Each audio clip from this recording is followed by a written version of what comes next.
Hello बच्चों, स्वागत है आपका मेरे यूट्यूब चैनल पे। आज हम शिक्षा निदेशालय द्वारा दी गई क्लास 6 की वर्कशीट 14 डिस्कस करेंगे, जिसका सब्जेक्ट है हिंदी नादान दोस्त भाग 7 और डेट है इस वर्कशीट की 12 नवंबर 2020। यहाँ पर आप अपना नाम लिखेंगे बच्चों। यहाँ पर आप अपने कक्षा अध्यापक का नाम लिखेंगे। बच्चों, वर्कशीट को स्टार्ट करने से पहले जल्दी से मेरे YouTube channel Rishabh computer classes को सब्सक्राइब कर दीजिए, ताकि जब भी मैं नई वीडियो डालूँ उसका नोटिफिकेशन आपको तभी मिल जाए। तो देखते हैं आज की वर्कशीट। पिछले कार्यपत्रक में हमने पढ़ा कि दोपहर में माँ ने दोनों को डांट डपट कर फिर कमरे में बंद कर दिया और बच्चों को नींद आ गई थी। 4 बजे यकायक श्यामा की नींद खुली और उसने देखा कि अंडे नीचे टूटे पड़े हैं। अभी दोनों बच्चे बात ही कर रहे थे कि उनकी माँ भी वहां आ पहुंच जाती है। अब आगे तो पिछले वर्कशीट में हम पढ़ चुके कि जैसे श्यामा 4 बजे उठ के बाहर आती है तो उसने देखा कि अंडे जो है वो टूटे पड़े हुए, तो घबरा जाती है, अपने भाई को उठाती है और इसी बीच क्या होता है, उनकी माँ भी वहां पर आ जाती है। तो अब हम आगे देखते हैं। इसमें माँ ने सोटी हाथ में लिए हुए पूछा, तुम दोनों वहां धूप में क्या कर रहे हो? सोटी का मतलब क्या, लट्ठी लेके या कुछ डंडी होता है उसको बोलते हैं सोटी। तो माँ उन दोनों को फिर से डांटती है कि आप तुम दोनों फिर धूप में क्या कर रहे हो? श्यामा ने कहा, अम्मा जी चिड़िया के अंडे टूटे पड़े हैं। माँ ने आकर टूटे हुए अंडों को देखा और गुस्से से बोली, तुम लोगों ने अंडों का छुआ होगा। तो जो इनकी अम्मा थी वो कहती कि ये अंडे जो टूटे हुए उनको देखकर कहती कि शायद तुमने ही इन अंडों को छुआ होगा।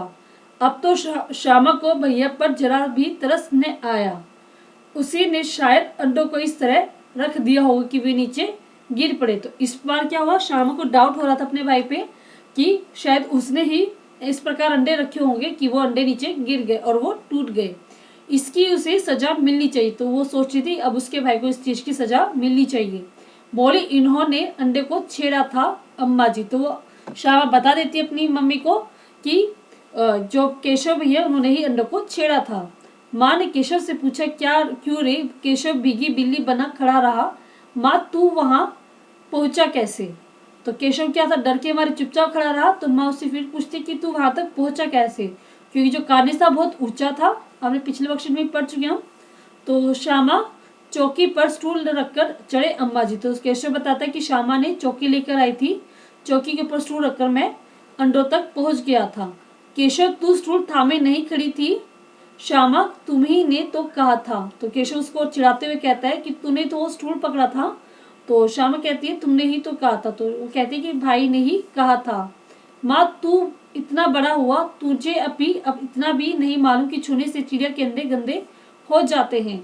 तो माँ उनको कहती है कि तुम अभी इतना बड़ा हो गया, तुम्हें इतना भी नहीं मालूम कि अगर हम चिड़िया के अंडों को छू देते हैं तो वो गंदे हो जाते हैं और चिड़िया फिर इन्हें नहीं सेती और फिर चिड़िया उनको नहीं देखती और उनको सेती नहीं है। श्यामा ने डरते डरते पूछा, तो क्या चिड़िया ने अंडे गिरा दिए है अम्मा जी? तो इस पर श्यामा को डर लगते हुए पूछती है कि क्या अम्मा जी चिड़िया ने ही अपने अंडों को गिरा दिया? तो माँ कहती है, माँ और क्या करती? और वह तो माँ कहती है वो करती भी क्या, क्योंकि जो उसके अंडे थे वो गंदे हो गए थे। केशव के सिर इसका पाप पड़ेगा। तो कहते कि अब इसका पाप जो है केशव के सिर पर पड़ेगा। हाय हाय, 3 जाने ले ली दुष्ट ने। केशव रोनी सूरत बनाकर बोला, मैंने तो सिर्फ अंडों को गद्दी पर रख दिया था अम्मा जी। तो जो उसकी माँ उसको डराती है, उसको बोलती है।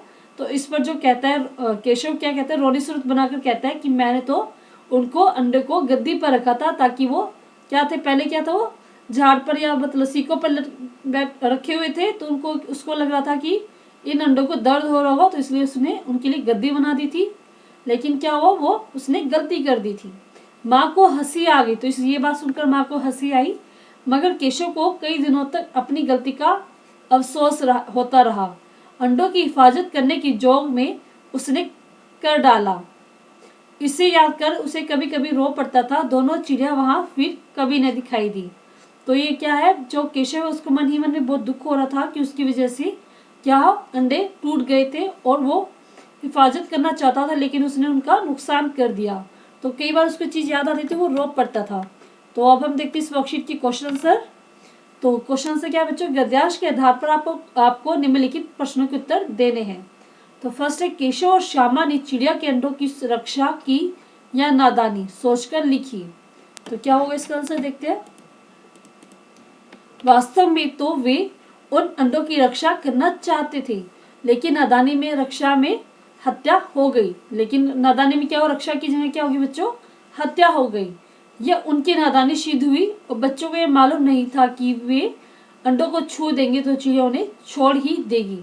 और ये क्या हो, नादानी सिद्ध हुई, क्योंकि उनको नहीं पता था कि अगर वो अंडों को छू देंगे तो चिड़िया उन्हें छोड़ देगी, उनको मालूम नहीं था। तो इस प्रकार उनकी रक्षा के चक्कर में उनकी नादानी सिद्ध हुई बच्चों। ये नेक्स्ट क्वेश्चन है, प्रेम जी ने इस कहानी का नाम नादान दोस्त रखा है। आप इस कहानी को क्या नाम देना चाहोगे, लिखिए।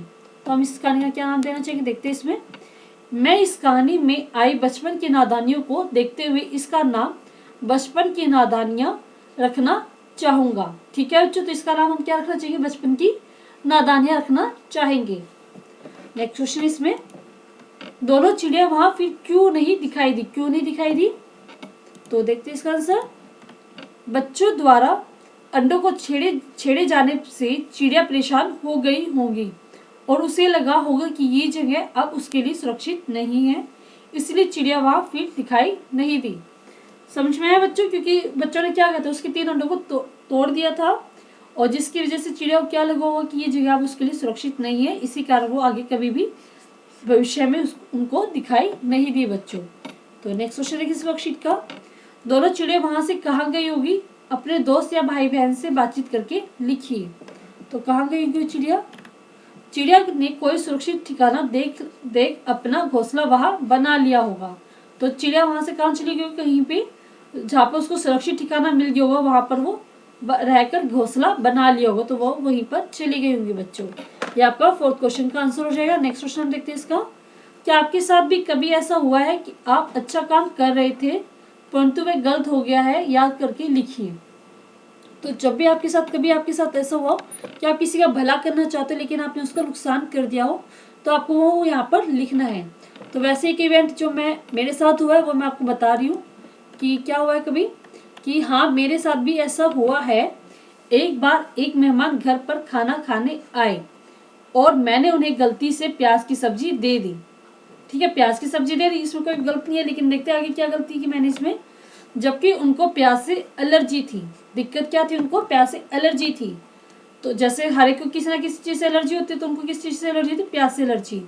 वो सब्जी बहुत अच्छी बनी थी इसलिए मैंने उनको दी, लेकिन मुझसे अनजाने में गलती हो गई थी। होता है ना कि हमारे घर पे कोई अच्छी सब्जी बनती है, हम सोचते कि मेहमान को देंगे तो हमारी वाह वाह होगी, तो इसी चक्कर में मैंने भी उनको सब्जी दे दी, लेकिन मुझे ये पता नहीं था कि उनको प्याज से एलर्जी है और उसकी वजह से उन्हें बहुत ज़्यादा परेशानी का सामना करना पड़ा। तो ये गलती हमसे पास्ट में हो चुकी है। तो इसी टाइप का जो भी आपके साथ कभी हुआ है तो आप वो इस 5th क्वेश्चन के आंसर में लिखेंगे बच्चों। तो पूरी वर्कशीट बच्चों हमारी कंप्लीट हो गई है। अगर आपको ये समझ में आई, अच्छी लगी है, तो इस वीडियो के लिए एक लाइक जरूर कीजिएगा, दोस्तों के साथ शेयर कीजिएगा और मेरे YouTube channel Rishabh computer classes को सब्सक्राइब करना ना भूले बच्चों। थैंक यू बच्चों, थैंक यू वेरी मच।